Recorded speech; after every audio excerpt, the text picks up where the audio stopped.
مؤسسة التوعية الإسلامية iyo kulanka dhalinyarada dacwadda ee gobolka Sanaag Ceyrigabo gudoomiyaha muasasada tawciya al-islaamiya iyo culimo uu hogaaminayo ayaa 10kii bishan 7 2025 oo anbabaxay gobolada bari ilaa iyo Ceyrigabo halkaas oo ay ugu tala galeen in ay isku xidhaan dhalinyarada kuna qabtaan mu'tamarka dhalinyarada gobolada iyadoo sahan ay ahayd oo insha Allah taala la abaabuli doono qorshahaas iyo barnaamijyada noocaasiyaba waa gudoomiyaha muasasada tawciya al-islaamiya iyo gudoomiyaha kulanka dhalinyarada dacwadda Ceyrigabo Maxamed Shiine aanu nimid Ceyrigabo ayaanu nimid waxaan insha Allah taala doonaynaa bal in wax la kala faa'iideysto anagu qudheed waxaan doonaynaa wax idinka faa'iideysano idinkuna waxaan doonaynaa inaan bal haddaad wax naga faa'iidi kartaan insha Allah taala wax naga faa'iidaan marka sidaa la ajrigeed waxaan u baahanahay inaynu bal isyara wareysano waxaan anigu ahay mas'uulka muasasada tawciya al-islaamiya marka muasasadu waxa weeyaan hawlo fara badan bay soo qabatay oo in caawa arki doono qodob lagu joogsan doonaa YouTube bay leedahay YouTube-keedaas insha Allah taala bahay geel muulaha haadanta dameer xabad dameer ayaa la soo maaha dameertii Ceyrigabo hadda dameertii awowgay baa kan hay waxa la rabaa ka dhalinyarada guddi ahaan maxaa qabsan kartaan حال قبنا حين قبنا يعني حين بلونا سرعي بلونا حين قبنا سؤال شاسع وفقه بالو جوابيا qaadanay xaaladii ka dhacay gobolka si buuxda isiga gaambo uga soo qayb qaadanay marka anagu waxaan rabnay horta muasasad noocan oo kala gacan qabasho nala shaqeysa oo nala garabasho culimada naga fangareynay madaxnimo fangareynay jeebkayga isku fangareynay anaga gudida sameeynay anaga xubnahay kale aasaasnay marka waxaan anagu hadda soo dhaweynaa muasasada tawciya gobolkan waa la shaqeynaynaa garabkoodana waan taaganahay faraca gobolka ka furmayana ragga wuxuu hadda in baa ku jirto waxbarashada jaamacadda baa lagu jiray waxaan nahay arday waxbarasho jaamacadeed shareeco macallimiin madaarisad iyo maamulayaal inta iskugu jiraan waxaan ku hambalyeynaa marka labaad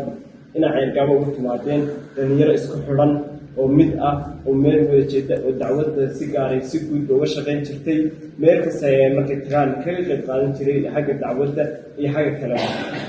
kala aan bogaadinaya waxay tahay mar haddii aan helnay muasasad isku xidhaysa gobolada bari iyo beed halkaan waxaan ka filaanaynaa kulankaan isku xidhanayno in aanu soo kaxaysano culimo waaweyn oo halka aanu keensano oo aanu ka faa'iideysano oo aanu wax badan kaga faa'iideysanay kasta gobolkaygu aad iyo aad u fog yahay marka safarka aan noo soo gashayna ilaahay baa nala kulmiyo khayr loo yimi baa ahaydeen marka markooda waa soo dhaweynayaa hadallada waa naga dambeyn doonaa guddiga kale aan siin doonaa aan misaan kusoo ballanay marka waxaan leenahay in soo dhaweynaynaa waan idinla shaqeynaynaa wax allaale wixii aad gobolka uga baahataan annaga u dhalanay oo meel kasta oo ka garanayna isku xidhayna ka shaqeynayna salaamna soo dhaweynaa Sheekh Saad iyo ururka muasasada tawciya runtii waa waxay noo sheegeen waxqabadkii ay soo qabteen muddo dheerna hawsha bilaabeen iyo sida ay wax ugu suurtagalay iyo tamarta ay lahaayeen iyo sida ay wax u qabteen marka la eego waxay noo caddaatay inay ahaayeen dad wax weeye geesnimo muujiyey taal badan ma ahayn laakiinse geesnimo ku daray wax badan baa u suurtagalay innaguna halka waxaynu ka qaadanay wadaadka hadalkiisa iyo gelin badan waxaan islahayn idinkoo dee